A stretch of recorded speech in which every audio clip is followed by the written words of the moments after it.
What is going on, guys? Welcome back to Rip City Rundown and Kennesaw State Xavier. I'm excited for this one. I'm excited to talk about this because the buzz at Kennesaw State is real. First tournament in school history, and the buzz is real.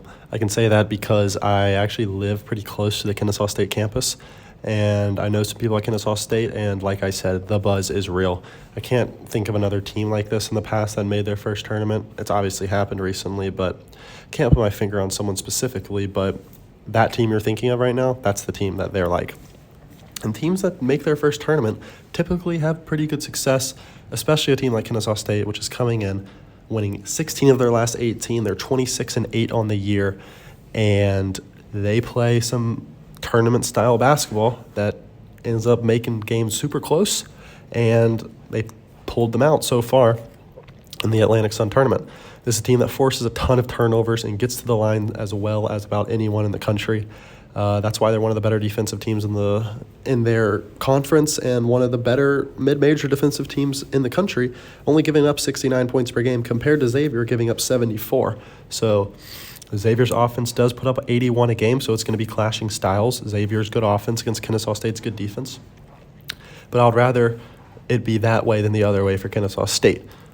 Indiana, that's a team they played this year. That's really the best team they played this year. They lost by 14. They lost to San Diego State by 34, lost to VCU by 3. So they don't have a great win on the resume, but that's what happens when you're a mid-major team. The big problem with them is like I said, they do get to the line a lot, but they don't really hit their free throws that well. They're not a good free throw shooting team, and they're also one of the shortest teams in Division I. They're going to have to go against a Xavier team that is relatively big. I mean, they're big no matter what compared to Kennesaw State. But Xavier's not a small team by any means. But I'm reading Xavier's team summary, and it says, don't expect a low-scoring game. Xavier's one of the best nation's best offenses, while Kennesaw State likes to play relatively low-scoring games. Not as low as St. Mary's, but low-scoring games at the end of the day. So it'll be interesting to see which style wins. Xavier this year lost to Gonzaga by 4, beat UConn twice, beat Marquette, lost to Duke, beat Creighton. They also played Indiana, only lost by 2, and then they beat West Virginia and Providence twice. So the Xavier team has played plenty of good teams this year. They're 15-5 in their conference, 25-9 on the year. They're a deserving 3 seed. I think that this is an interesting matchup. The reason I'm going to lean Xavier is because they avoid turnovers well. That's Kennesaw State's number one strength. Xavier does a good job of limiting turnovers.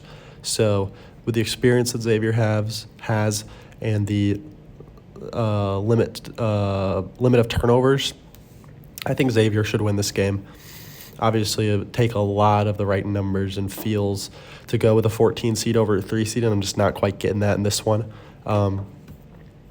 If you're watching this and haven't watched the other previews, if I was going to give a upset of at least a 3 seed or higher, I like UNC Asheville probably the most. I still think UCLA is a really good team, but probably UNC Asheville the most, and then maybe UC Santa Barbara.